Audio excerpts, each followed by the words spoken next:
Bonjour à tous et bienvenue dans cette nouvelle édition du Grand JT des Territoires. Voici tout de suite les titres de l'actualité. Avant la migration des oiseaux sauvages, 64 millions de canards d'élevage sont en train d'être vaccinés contre la grippe aviaire. Cette campagne est un soulagement pour les producteurs chez qui la rédaction de Via Occitanie s'est rendue dans un instant. Depuis le 1er octobre, la baguette de pain n'a plus tout à fait le même goût. Vous vous en doutez, elle contient désormais moins de sel, selon une recommandation de l'Organisation mondiale de la santé. Via ATV Martinique nous expliquera pourquoi dans ce journal. À Cestas, en Gironde, des scientifiques testent depuis près de 20 ans des solutions innovantes pour une gestion à la fois écologique et économique durable de la forêt. TV7, la chaîne du groupe Sud-Ouest à Bordeaux, nous en révélera la teneur. Enfin, nous irons à la rencontre de Bernard qui, à 67 ans, vient d'obtenir son diplôme de docteur en médecine, et qui va exercer. TBO a rencontré ce personnage hors du commun pour nous. Et commençons ce journal avec Octobre Rose, la campagne annuelle de communication destinée à sensibiliser les femmes au dépistage du cancer du sein et à collecter des fonds pour la recherche. À Bastia, depuis 5 ans, une marche réunit des centaines de participants à travers les rues de la cité. Une marche dans la bonne humeur, comme l'explique le docteur Orsini Soli, au micro de Gilles Piericci pour Télé Paese sur place. C'est le démarrage du mois d'Octobre Rose. Donc pour nous, c'est la fête. Et puis en même temps, c'est la possibilité d'avoir beaucoup de dons aussi à l'occasion d'aujourd'hui, mais aussi de toutes les marches qu'on va avoir durant le mois d'octobre, parce que nous en avons une dizaine, plus de nombreux autres événements. Tout à fait autre chose, rendue obligatoire par la France, la vaccination des canards contre l'influenza aviaire a débuté pour le plus grand soulagement des producteurs de foie gras. 64 millions de palmipèdes vont être vaccinés ces prochaines semaines pour limiter la propagation du virus et permettre enfin aux éleveurs de mettre fin à cette épizootie qui sévit depuis près de 3 ans. Geoffrey Priol s'est rendu dans le Gers pour Via Occitanie. Regardez. Plus de 10 000 canards sur les 30 000 de cet élevage à la Barthette à l'ouest du Gers sont vaccinés contre la grippe aviaire. Une vaccination nécessaire et attendue par les éleveurs fortement impactés ces dernières années. On n'a pas voulu rentrer les canards tant que le vaccin n'était pas là. C'était impossible de continuer ainsi, autant arrêter. Donc c'est un soulagement pour nous enfin que le vaccin soit là. La vaccination est obligatoire et réalisée par des vétérinaires qui se rendent dans les élevages. Elle est effectuée sur des canards âgés de 10 jours par voie sous-cutanée, avec une deuxième dose de rappel 18 jours plus tard. C'est une vaccination qui limite très bien l'apparition de signes cliniques. Par contre, on ne peut pas être sûr et certain qu'il n'y ait pas d'introduction de virus sauvage quand même dans l'élevage. Et c'est pour ça qu'on réalise en fait en parallèle un gros monitoring dans l'élevage à partir du moment où ils sont vaccinés, pour vérifier qu'il n'y ait pas de virus sauvage qui circule. Coût total de cette vaccination cette année pour les 64 millions de canards, 100 millions d'euros couverts à 85% par l'État cette année et en 2024. Le vaccin, qu'est-ce qu'il va faire? Il va réduire la capacité de diffusion, il va réduire les effets. Voilà. C'est ça qu'on voulait, c'est qu'on ait une diffusion qui se limite et qu'à terme on puisse voir, si ce n'est disparaître, en tout cas voir de façon résiduelle réapparaître des foyers. Une protection collective pour favoriser une filière qui espère se relancer pour les fêtes de fin d'année, sans l'ombre de la grippe aviaire. Vous l'avez sans doute remarqué, notre baguette de pain n'a plus du tout le même goût. Depuis le début du mois, les professionnels de la filière ont diminué la quantité de sel dans le pain afin de contribuer à la réduction de 30% de la consommation de sel à l'horizon 2025, préconisée par l'Organisation mondiale de la santé. Aude Sioultidas s'est rendue dans une boulangerie de Fort-de-France pour ATV Martinique. Regardez. Un petit déjeuner ou en encas, la baguette de pain est un indispensable pour Alix. Un sandwich le matin et ensuite je vais travailler. Son pain du jour a sa saveur habituelle. Pourtant, dès ce 1er octobre, le taux de sel présent dans la baguette diminue. Elle passe de 1,5 g à 1,4 g pour 100 g de farine. Un changement recommandé par le gouvernement, notamment pour lutter contre l'hypertension artérielle. Le changement passe inaperçu pour les clients de cette boulangerie. Surtout pour les petits, nous on essaye de réduire le sel. Du coup, moins il y a de sel dans une baguette, mieux c'est. Si le goût est toujours là, de toute façon, c'est le principal. Si le gouvernement a décidé comme ça, je pense que pour nous, c'est une bonne chose. Surtout nous, les Martiniquais, nous mangeons beaucoup salé, beaucoup sucré. Non, ça peut être qu'une bonne chose. À l'atelier, la mesure est en vigueur. On avait déjà l'habitude de baisser en sel, on était tombé sur les 16 grammes au kilo. Donc la législation actuelle nous oblige à descendre à 14 grammes, mais ce qui ne fait pas une différence vraiment notable. Donc le client ne va pas l'apercevoir. C'est bien de descendre le sel par rapport à la santé des gens sans altérer le goût. Parce qu'il faut quand même qu'on garde notre baguette craquante, croustillante et avec le goût qu'on a toujours connu. La bataille contre le sel n'est pas un combat français. L'Organisation mondiale de la santé recommande de réduire de 30% sa consommation de sel quotidienne d'ici 2025. En moyenne, un adulte doit consommer 5 grammes de sel par jour. En France, l'adulte type en consomme 2 à 3 grammes de trop. Sans transition, pour aider à la protection des populations civiles, l'association Gilets Ukraine sillonne la France à la recherche de gilets pare-balles à la date de viabilité dépassée. Ces gilets sont reconditionnés dans un atelier protégé de Bretagne pour être remis aux autorités ukrainiennes. L'association a reçu 30 gilets de la part de la ville de Limoges. Au total, ce sont plus de 3000 gilets qui, à ce jour, ont été reconditionnés et expédiés. Voici le reportage de notre partenaire C'est à Limoges sur place. Un gilet pare-balles a une durée de vie optimale de 5 ans. Habituellement, ils sont détruits ou partiellement recyclés dans le meilleur des cas. Une association a lancé une opération de collecte auprès des polices municipales afin de les expédier pour la protection des civils en Ukraine. En fait, plutôt que de les détruire en les brûlant, on préfère donc du coup les envoyer en Ukraine à destination des civils pour les protéger directement. On est à plus de 3000 gilets pare-balles envoyés en Ukraine et également en Arménie parce qu'on se mobilise aussi sur les événements en Arménie. Le gilet pare-balles fait désormais partie du paysage. Les forces de l'ordre s'équipent pour travailler au quotidien. Alors ce qui se passe, c'est que d'une fois qu'il a été utilisé, c'est une matière qui est souple que Kevlar, à la fois résistant et souple. Il peut quand même tomber, il est résistant. Il est résistant également aussi à l'eau. La composition, c'est plusieurs packs de Kevlar qui vont amortir les balles. Les gilets restent efficaces au-delà de la durée d'usage préconisée. Nous avons une autre utilisation au service des populations. Cette hyperconsommation systématique avec les durées de préemption sont quand même très particulières à nos sociétés occidentales. C'est une trentaine de gilets que la police municipale de Limoges a remis à l'association. Ces gilets vont être traités en Bretagne et transiteront par la Pologne avant la remise aux autorités ukrainiennes. Voilà, et l'association ne compte pas s'arrêter à l'Ukraine. Une première cargaison de gilets pare-balles vient d'arriver également en Arménie, toujours dans l'optique de protéger les civils de ce pays en guerre. Comme chaque semaine, je vous propose de partir à la découverte des innovations remarquables des territoires en matière de responsabilité environnementale. Commençons avec ce concept présenté par Renault au salon X-Mobility du Mans, qui regorge, vous allez le voir, d'intelligence artificielle. Des innovations rendues possibles grâce à un partenariat entre la marque aux losanges et de grands groupes français. Anthony Piton aurait bien aimé l'essayer pour notre partenaire LMTV Sarthe. Hello, Marion. Do you want to enter? Yes. C'est un prototype qui sert de laboratoire. À bord de la Human First Vision, plus d'une vingtaine d'innovations promettent une expérience inédite. La première expérience, c'est la surveillance en fait, des données physiologiques avec ton électrocardiogramme. C'était assez impressionnant, je dois dire. Je suis arrivée, la voiture qui s'ouvrait toute seule. On a pu aussi mesurer mon cœur. On a même pu me dire si j'étais stressée. Reconnaissance faciale, surveillance de l'état de santé du conducteur ou encore son immersif par des bulles sonores privatives. On est plus proche d'une intelligence artificielle roulante que d'une simple voiture moderne. Dans le cas en fait, où le conducteur est en train de faire un malaise. Donc ça peut être détecté par le véhicule va prendre un certain nombre d'actions, par exemple de garer le véhicule et de contacter en fait, les urgences, une ambulance, voire même de faire une visioconférence avec un docteur.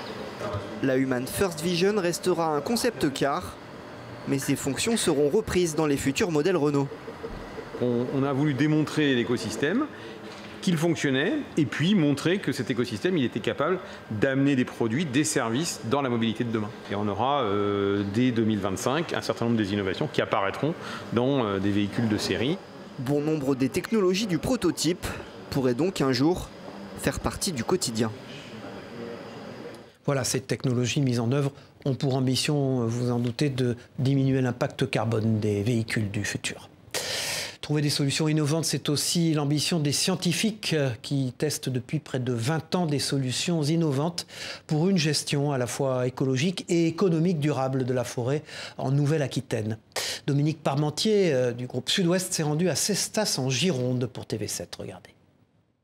Dans cette parcelle expérimentale appelée Arboretum, les chercheurs de l'INRAE ont planté il y a une douzaine d'années une trentaine d'espèces d'arbres de provenance différentes pour tester à la fois leur productivité et leur adaptation au changement climatique ici, dans notre région.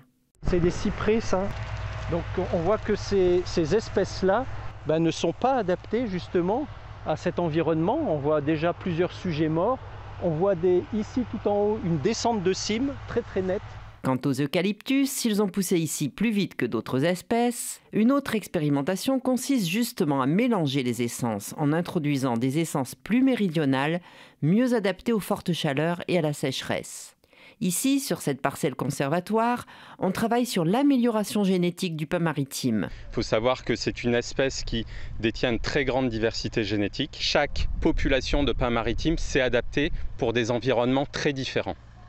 Donc dans le cadre d'un programme d'amélioration génétique du pin maritime, on va chercher à croiser des individus issus de ces différentes populations pour essayer de rassembler chez un même individu des caractères favorables. Un peu plus loin, on expérimente ce qu'on appelle des itinéraires sylvicoles innovants. On teste différentes manières de cultiver la forêt en vue d'adapter la sylviculture du massif landais au changement climatique. On a des itinéraires intensifs à vocation de production de bois ou de biomasse, et on a également des itinéraires plus agroécologiques. Des expériences menées avec et pour les acteurs de la gestion forestière, qu'ils soient publics ou privés.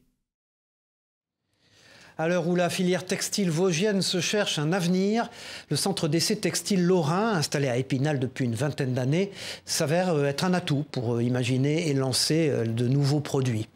Le laboratoire a présenté il y a quelques jours un prototype de machine d'explosion à la vapeur qui doit faciliter le recyclage du bois et des fibres textiles. Un reportage de notre partenaire Vosges Télévision sur place. Sorte de cocotte minute géante, cette machine est l'objet de toutes les attentions. Ce prototype d'explosion à vapeur doit participer à améliorer les procédés de recyclage du bois. C'est-à-dire enlever les additifs qui sont présents dans le bois déchet, dans les anciens panneaux de particules, les anciens déchets d'éléments d'ameublement, pour pouvoir recycler ces particules pour en refaire des matériaux. Mais ce qui en fait une machine unique en France et peut-être dans le monde, c'est que cette technologie accepte aussi des fibres, comme le lin ou le chanvre, auxquelles on donnerait une seconde vie. Donc pour produire de nouveaux isolants, un isolant pour l'habitat par exemple, à partir de plantes locales, on peut améliorer les techniques actuelles pour aller vers l'application textile-habillement. Ces recherches universitaires intéressent hautement la région Grand Est qui participe avec l'Europe et des investisseurs privés à cette phase test. Le réacteur d'explosion à vapeur peut contenir 22 litres de matière et sera 30 fois plus grand pour être utilisé à l'échelle industrielle. On parle d'explosion vapeur parce que l'eau pénètre dans les fibres de bois durant la cuisson et au moment où on décomprime le réacteur, l'eau qui était dans le bois se vaporise et éclate, explose les fibres. Et ce n'est pas tout. L'eau injectée pour créer de la vapeur est aussi récupérée, répondant aux attentes de la chimie dite durable, avec des vertus différentes en fonction de la fibre qui était dans la cuve. On récupère également du liquide qui contient de nombreuses molécules qui peuvent être valorisées pour des tas d'applications dans l'industrie cosmétique, pharmaceutique. Et on a actuellement au LERMAP des projets de recherche sur la valorisation de ces liquides qu'on récupère. Du bioéthanol par exemple. Les recherches vont consister à étudier la qualité des matières extraites par ce procédé peu énergivore, un procédé qui existe depuis le début du XXe siècle mais dont l'étude avait été abandonnée après la Seconde Guerre mondiale avec l'avènement et l'abondance du pétrole.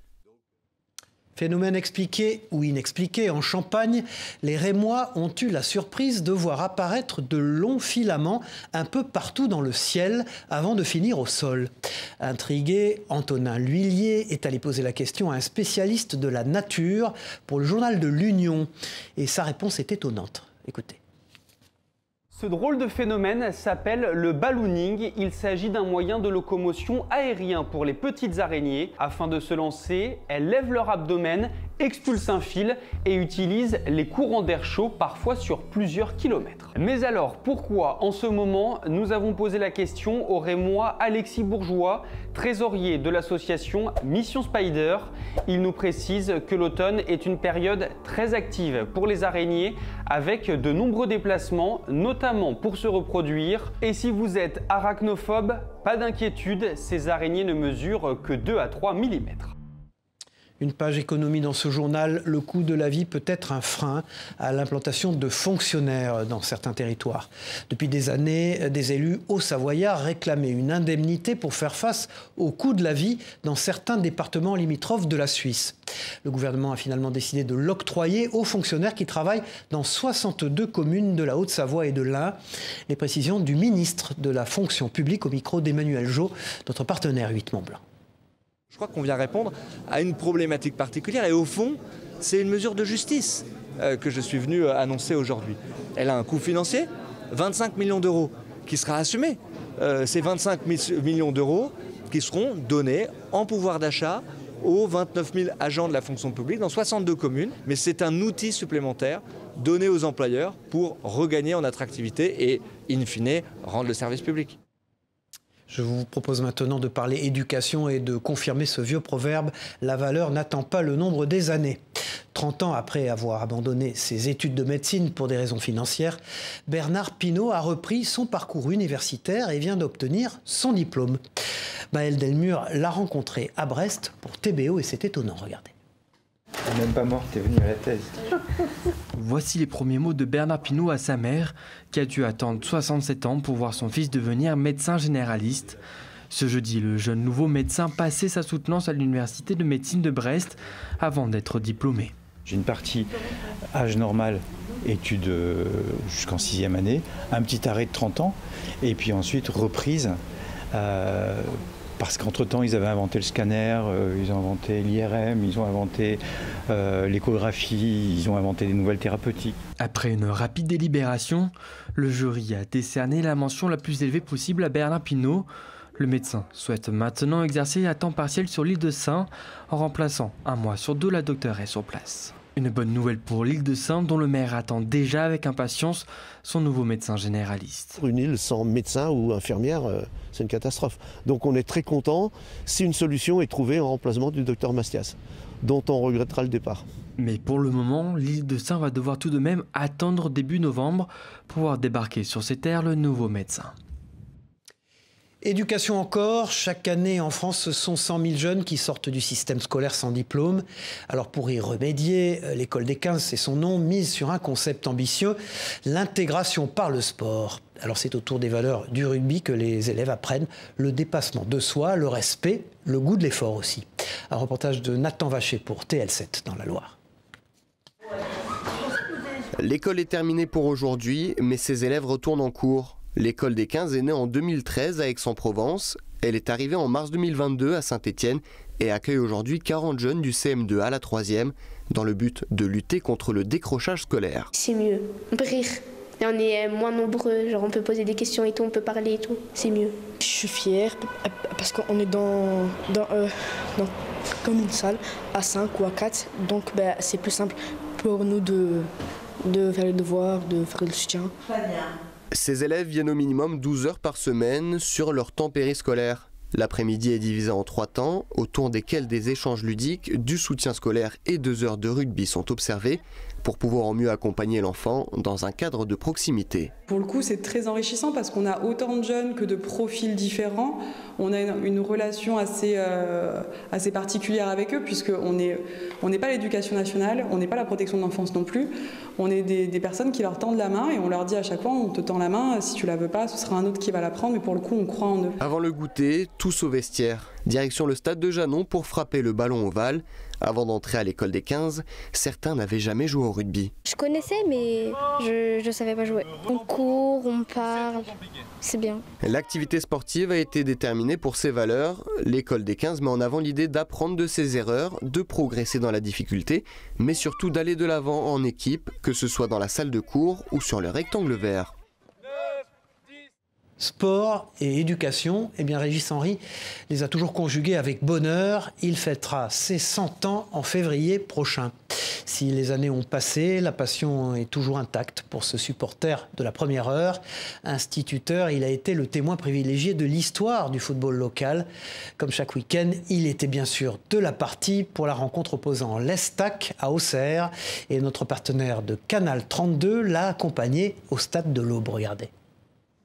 Comme avant chaque match de l'Estac, Régis Henry se prépare. Au mois de février, il fêtera ses 100 ans. Les années ont passé, les souvenirs se brouillent parfois. La passion du football, elle, est toujours intacte pour ce supporter de la première heure. Je suis né le 10 février 1924. Quand j'étais jeune, j'ai fait du football. Bon, j'étais supporter de la STS et puis de tous ceux qui ont suivi. Je suis allé au stade de l'Aube, j'avais quel âge j'avais? J'avais 12 ans. Le stade de l'Aube, Régis le connaît bien. Il est né peu avant son inauguration. Les derbys face au Reims de Juste-Fontaine, la Coupe d'Europe à l'aube des années 2000. Ce samedi après-midi, c'est un autre derby qu'il s'apprête à vivre face aux voisins auxerrois. 14h sonne, l'heure de partir pour le stade. Régis n'a plus de voiture, c'est Roland, son ami, qui assurera le trajet. Une amitié insolite née il y a 8 ans. La première rencontre que j'ai faite avec Régis, c'était au stade de l'Aube. J'allais prendre mes places. Et puis j'ai vu arriver Régis. Alors je dis, qu'est-ce que vous faites? Il me dit, je vais au match. Voilà, j'ai dit, c'est bien. Et j'ai dit, venez avec moi, j'ai une place de libre. Attendez, qu'il me dit, je vais prendre ma place. J'ai dit, non, je vous la donne, on y va ensemble. À 15h, le coup d'envoi est donné et l'ambiance est au rendez-vous. 90 minutes plus tard, malheureusement, c'est la douche froide pour les Stacks. Défaite 2-1. Je reviendrai quand même. Comme n'importe quel supporter, Régis est déçu. Il reste malgré tout philosophe, avec l'espoir d'avoir encore quelques beaux matchs devant lui. L'année prochaine, Régis et son épouse Liliane auront tous les deux 100 ans. Il faut courir vite, mais surtout ne pas en perdre une goutte. La course des garçons de café de Grenoble est l'occasion de mettre en avant les métiers de la restauration et de l'hôtellerie. Dans cette épreuve atypique, le vainqueur n'est pas forcément le plus rapide, vous allez le voir. Émilien, d'ailleurs, le vainqueur du jour, l'a expliqué à Ambre Crozet pour Télé Grenoble. Ça fait plaisir, un peu essoufflé parce que étonnamment on a quand même 400 mètres à parcourir, donc c'est assez imposant. Le plus dur dans l'épreuve, c'est vraiment de garder tout sur le plateau, de ne pas faire renverser, tout en prenant les distances avec chacun. Voilà, c'est bien d'amortir sur les jambes et puis on regarde tout droit, quoi. Voilà de futurs serveurs donc qui deviendront peut-être sommeliers et serviront à leurs clients l'unique vin récolté à Paris. C'est d'ailleurs notre partenaire 20 Minutes TV qui a assisté aux vendanges à Paris, au Clos Montmartre. On regarde le reportage. Depuis 8 h ce matin, les employés de la ville de Paris coupent les grappes de raisin. Le Clos Montmartre livre la récolte de sa nouvelle cuvée de vin, une véritable tradition. On va faire quelque chose d'assez exceptionnel dans une ville aussi dense que Paris et dans un arrondissement aussi dense que le 18e. On va couper du raisin. On va faire de l'agriculture parce que le 18e, c'est Montmartre, c'est aussi un arrondissement agricole. Et donc tous les ans, au mois de septembre, on vendange, on coupe le raisin, on offre ce raisin au comité des fêtes et d'action sociale du 18e qui vont faire du vin. Et on prépare ce grand moment de la vie de l'arrondissement qui est la fête des vendanges. Et les grappes de raisin parisiennes ne quittent pas un seul moment le 18e arrondissement. On fait le vin physiquement dans la mairie. Je crois que c'est la seule mairie de France à l'intérieur de laquelle on fait du vin. Et ce qui est atypique aussi, c'est cette continuité. Depuis 90 ans, on fait ce jus de raisin puis ce vin et on le fait au bénéfice des plus pauvres et des plus en difficulté. Au sous-sol de la mairie, les grappes arrivent par caisse. Première étape, trier les grains destinés au vin rouge et au rosé. Ça, c'est pas mûr, par exemple, ça. Ça, c'est pas mûr. L'idéal pour un vin rouge, c'est avoir des petites grappes avec des petits grains. Pour un rosé, c'est d'avoir des grappes qui vont avoir une taille un peu plus grande et qui vont avoir surtout beaucoup plus de jus. Un processus de vinification en 3 étapes. La première, les raflages. Les rafles, c'est ça. C'est la partie verte de la grappe. Ça, c'est la rafle. Donc on va enlever parce que ça donne des goûts végétaux, amers. Les raisins passent ensuite dans le ballon du pressoir, puis la cuve de macération, où ils reposeront 1 à 3 semaines. Si le processus est le même, impossible de savoir le goût de cette nouvelle cuvée. C'est ça qui est intéressant avec le vin, c'est qu'il est différent tous les ans. Et pour le découvrir, il faudra attendre la fin de la période d'élevage du vin. Les 1500 bouteilles seront vendues lors de la 91e édition de la Fête des Vendanges en 2024. Voilà, avant de nous quitter, je vous propose de partir à la découverte d'un trésor bien gardé, la basilique de Pibrac. À quelques kilomètres de Toulouse, cette basilique Sainte-Germaine fait forte impression. Ce monument de style romano-byzantin est unique en son genre. Et Mathis Gardan et Clément Gassi sont nos guides pour la dépêche du midi. Elle est particulière d'abord parce qu'elle n'a pas été finie, hein, et que c'était un projet qui était surdimensionné par rapport à la taille du village. Il y a une église et une basilique, juste face à face, c'est quand même énorme. On a un hôtel rond aussi, ce qui est quand même pas tout à fait normal. Normalement, un hôtel devrait être rectangulaire. Et on a pris un petit os du pied de Sainte-Germaine, dans les reliques que l'on a, et on a scellé dans l'hôtel un métatarse, un tarse et un métatarse de l'hôtel de pied de Sainte-Germaine. Il n'y a aucune dorure. Il n'y a rien de chair, il n'y a rien, mais il n'y a que des choses qui sont données avec le cœur. C'est-à-dire vous avez beaucoup de tapisseries qui ont été données. Sainte-Germaine méritait d'avoir une basilique. On s'aperçoit qu'il y avait eu des miracles en pagaille, qu'il y avait des choses. Et quand on regarde maintenant ce qui se passe avec les gens qui viennent, il se passe toujours des choses extraordinaires. Mais il n'est pas rare, moi, quand je fais des visites comme ça, que des gens viennent me dire, vous savez, je suis miraculé de Sainte-Germaine.